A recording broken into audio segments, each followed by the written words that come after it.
Bonjour, bien-aimés, shalom à vous, mes frères, mes sœurs, partout où vous vous trouvez. Voici encore aujourd'hui de notre programme de Partageons ensemble. Alors nous allons encore parler d'un thème très important aujourd'hui dont nous avons déjà eu à parler et c'est crois en Jésus, tu seras sauvé. C'est comme une partie 2 en fait, la suite de ce que nous avons vu précédemment. Alors, nous allons aujourd'hui aborder ces thématiques dans un autre aspect. Et sur ce, nous allons lire ce passage que nous connaissons, que nous lisons un peu tout le temps, ce passage que nous avons un peu tout le temps dans nos méditations. C'est donc Jean 3, 16. Comme vous le connaissez, la Bible dit, car Dieu a tant aimé le monde qu'il a donné son Fils unique afin que quiconque croit en lui ne périsse point, mais qu'il ait la vie éternelle. Alors, nous aimerons aborder ces thématiques-là, comme je l'ai dit, sous un autre angle par rapport à celui de la fois passée. Nous venons de lire Jean 3,16 et le plus grand enseignement que Jean 3,16 nous donne ici, c'est l'amour. L'amour que Dieu avait. Donc cet amour qui s'est soldé par un don. Dieu a aimé le monde, voilà pourquoi il a donné. Nous voulons un peu aborder ces thématiques-là sur cet axe-là. Nous avons dit, crois en Jésus, tu seras sauvé. Alors, quelles sont les raisons qui nous poussent à aborder cet axe-là? Nous voulons juste vous dire que Jésus-Christ est mort pour nos péchés, ça premièrement. Et c'est ce qui symbolise même cet amour. Cet amour s'est manifesté par le fait qu'il est mort pour nos péchés. Lui qui était saint, lui qui était dans toute sa gloire, lui qui était à la droite du Père, mais il a accepté d'abandonner sa royauté. Il a accepté d'abandonner tout ce qu'il était, tout ce qu'il avait de si précieux pour une seule raison, pour que tu sois sauvé, pour que moi je sois sauvé. Regardons un peu l'enseignement que Jean 3,16 nous donne. Voilà les raisons pour lesquelles tu dois croire en Jésus. Parce que Jésus t'aime.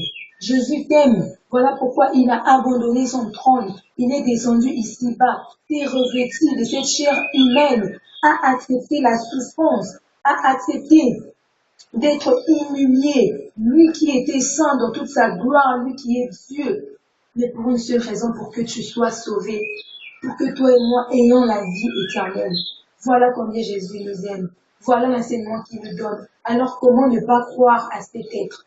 Comment ne pas croire à cet être qui s'est substitué en homme, lui qui était Dieu, mais s'est revêtu de cette chair d'homme, juste pour une raison, pour que tu sois sauvé. Si nous rentrons dans Matthieu 27, nous allons voir combien il a souffert, combien il a été outragé, combien on s'est moqué de lui, combien on a craché sur lui. Et dans tout, il n'a dit aucun mot. Il était Dieu. Tout ceci pouvait arrêter, mais non, c'était sa mission. Souffrir pour que tu sois sauvé. Nous voyons que les hommes de ce monde, ok, ils peuvent te promettre d'amour, ils peuvent te promettre tout ce qu'il y a de meilleur. Mais quelque part, il peut y arriver que cette personne t'abandonne en un certain point. Il peut y arriver que cette personne manifeste quelque chose de mauvais ou encore te lâche quand il ne faut pas. Mais ce Jésus-là, lui qui a accepté d'être chicoté, il a accepté d'être outragé, il a accepté d'être insulté, injurié au point où on a craché sur lui. Ses vêtements ont été tirés au sort, il a été crucifié. Et c'était cette sentence était réservée aux criminels. Cette sentence d'être pendu sur la croix était réservée à ceux-là qui n'étaient pas dignes, ceux-là qui transgressaient la loi. Mais lui, il était innocent. Il n'a rien fait, mais a accepté cette souffrance, a accepté le calvaire de la croix pour une seule raison, pour que tu sois sauvé. Alors comment ne pas croire en lui? Comment résister jusqu'aujourd'hui? Comment est-ce que tu résistes jusqu'aujourd'hui? Il a besoin de toi, il a besoin de toi. Il a besoin de toi dans Jean 19:30, lorsqu'il a créé tout est accompli. Sa mort a été un moyen pour que tout soit accompli dans nos vies. Sa mort a été un moyen de porter tes souffrances, de porter ta maladie, de porter tes problèmes, pour qu'aujourd'hui tout soit accompli dans ta vie. Mais aujourd'hui, tu décides de fermer la porte de ton cœur à ce Jésus, lui qui se tient devant, comme il le dit d'Apocalypse, pour frapper. Mais tu ne lui ouvres pas la porte. Bien-aimé, vois combien il a souffert. Tout ça se résume en un seul mot, l'amour qu'il a pour toi. Jésus-Christ t'aime. Il veut te sauver. tu es dans une vie dans laquelle tu n'arrives pas à te détacher, tu te dis, ok, je dois me détacher, mais tu te sens en insécurité. Tu te sens en insécurité totale. Pourquoi? Parce que tu refuses d'ouvrir ta porte, la porte de ton cœur à ce Jésus. Lui qui, lorsqu'il entre dans les vies des hommes, les vies changent. Je l'appelle le réparateur des vies. Il est capable de changer ta situation. Il est capable de changer ton identité. Il est capable de te sortir de ta maladie. Il est capable de te sortir de cette mauvaise vie. Il est capable de te sortir de l'infélicité. Il est capable de te sortir de la drogue, du mensonge, du vol.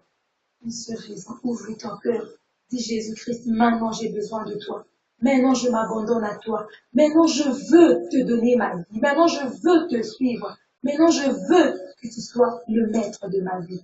Fais cette prière avec moi. Jésus-Christ a besoin de toi. Jésus-Christ t'aime. Ouvre juste ton cœur. Maintenant même que tu fais cette vidéo, les choses changeront immédiatement dans ta vie. Parce que notre Dieu est un Dieu non seulement amour, mais aussi tout puissant.